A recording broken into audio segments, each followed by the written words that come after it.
19 ஓவரில் 260 ரன்களை சேஸ் பண்ணி வேர்ல்டு ரெக்கார்டை கிரியேட் பண்ணியிருக்காங்க பஞ்சாப் கிங்ஸ். ஜானி பேர்ஸ்டோ மற்றும் சஷாங்க் சிங்கோட அபாரமான ஆட்டத்தால் பஞ்சாப் கிங்ஸ் கொல்கத்தா அணியை வீழ்த்திருக்காங்க. அனைவருக்கும் வணக்கம். நீங்கள் பார்த்துட்டு இருக்கிறது ஆர்கேவின் சிஎன்சி தமிழ். ஐபிஎல் டோர்னமெண்ட்டோட 42வது league match Kolkata Knight Riders மற்றும் பஞ்சாப் கிங்ஸ் அணிகளுக்கு இடையிலே கொல்கத்தாவில் இருக்க ஈடன் கார்டன் மைதானத்தில் நடந்துச்சு இந்த போட்டி.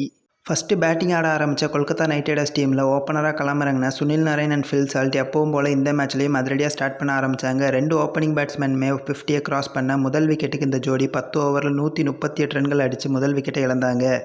அடுத்து பேட்டிங் ஆட வந்த ஆண்ட்ரே ரசல் வெறும் 12 பால்லே 24 ரன் அடித்து அவுட் ஆனார். அடுத்து வந்த கேப்டன் ஸ்ரேயஸ் ஐயர் தன் பங்குக்கு 10 பால்ல 28 ரன் அடித்தார். இதனால் பஞ்சாப் கிங்ஸோட ஸ்கோர் மலமலன்னு ஏறிச்சு. 20 ஓவரில் Kolkata Knight Riders team 261 run அடித்து கம்ப்ளீட் பண்ணாங்க இன்னிங்ஸை. பாயிண்ட்ஸ் டேபிளில் 9வது இடத்துல இருக்க ஒரு டீம் இந்த மாதிரியான ஒரு ஸ்கோரை சேஸ் பண்ணுவாங்களான்னு யாரும் கனவுல கூட எதிர்பார்த்துருக்க மாட்டாங்க. அந்த மாதிரி ஒரு சேஸை ஸ்டார்ட் பண்ணாங்க Punjab Kings team.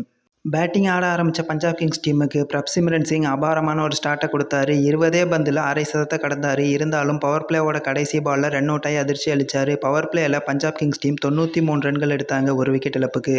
Punjab Kings டீமில் அவுட் ஆஃப் ஃபார்மில் இருந்த 2 ஓவர்சீஸ் பிளேயர்களான Rilee Rossouw and Jonny Bairstow இவங்க 2 பேரும் இந்த மேட்ச்சில் நல்ல அதிரடியாக விளையாண்டாங்க. இதனால ஸ்கோர் மலமலன்னு ஏறிச்சு. இந்த 2 பேரும் சேர்ந்து 39 பந்துகளில் 84 ரன் பார்ட்னர்ஷிப் அடித்தாங்க பஞ்சாப் கிங்ஸ் டீமுக்காக. கேகேஆர் தரப்பில் சுனில் நரேன் மட்டும்தான் உருப்படியாக பவுலிங் போட்டார்னு சொல்லலாம். 4 ஓவரில் 24 ரன்களை மட்டும் விட்டு கொடுத்து ரைலி ரூசோவோட விக்கெட்டையும் வீழ்த்தினார். கொல்கத்தா நைட் ரைடர்ஸ் டீமில் விக்கெட் எடுத்த ஒரே பவுலர் இவர் தான் இந்த மேட்ச்சில். கேகேஆர் டீமோட மற்ற பவுலர்கள் எல்லாம் மினிமம் 15 ரன்களுக்கு மேலே விட்டு கொடுத்துட்டு இருந்தாங்க ஒவ்வொரு ஓவருக்கும். இதன் காரணமாக பஞ்சாப் கிங்ஸ் டீம் 15 ஓவர்லேயே 200 ரன்களை கிராஸ் பண்ணாங்க. ரைலி ரூசோவோட விக்கெட்டுக்கு அப்புறமா களமிறங்கின சஷாங்க் சிங் எல்லா பவுலர்களையும் விட்டு வைக்காமல் இறக்கமில்லாமல் சிக்ஸர்களில் அடிக்க ஆரம்பித்தார். இன்னொரு ஓப்பனிங் பேட்ஸ்மேனாக களமிறங்கியிருந்த ஜானி பேர்ஸ்டோ 45 பாலில் செஞ்சுரியை கம்ப்ளீட் பண்ணார் இந்த மேட்ச்சில். கடைசியாக 18.4 ஓவரில் 260 ரன்களை சேஸ் பண்ணாங்க Punjab Kings team. Punjab Kings மற்றும் கொல்கத்தா நைட் ரைடர்ஸ் 2 டீமும் சேர்ந்து 42 சிக்ஸர்களுக்கு மேலே அடிச்சிருக்காங்க இந்த மேட்ச்சில். இது மட்டும் இல்லாமல் வேர்ல்டில் நடக்கிற இன்டர்நேஷ்னல் T20யும் சரி, அதை தவிர T20 டோர்னமெண்ட்ஸ்லேயும் சரி மொத்தமாக சேஸ் செய்யப்பட்ட ஹையஸ்ட் வேர்ல்டு ரெக்கார்டாக இந்த மேட்ச் ஸ்கோர் பதிவாகியிருக்குது.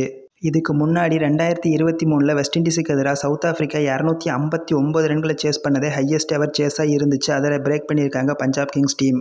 பஞ்சாப் கிங்ஸோட இந்த பர்ஃபார்மன்ஸ்க்கு அப்புறமா பாயிண்ட்ஸ் டேபிள் ரொம்பவே ஓப்பன் அவுட் ஆயிருக்குன்னே சொல்லலாம். Rajasthan Royals team almost qualify ஆகிட்டாங்க. அதே மாதிரி Royal Challengers Bangalore team almost eliminate ஆகிட்டாங்க. இப்போ மிச்சம் இருக்க 8 டீமில் எந்த 3 டீம் வேணுன்னா பிளே ஆஃபுக்கு தகுதி பெறலாம்ங்கிற ஓப்பன் அவுட்டான பாயிண்ட்ஸ் டேபிள் தான் இப்போதைய நிலைமையில் இருக்குது.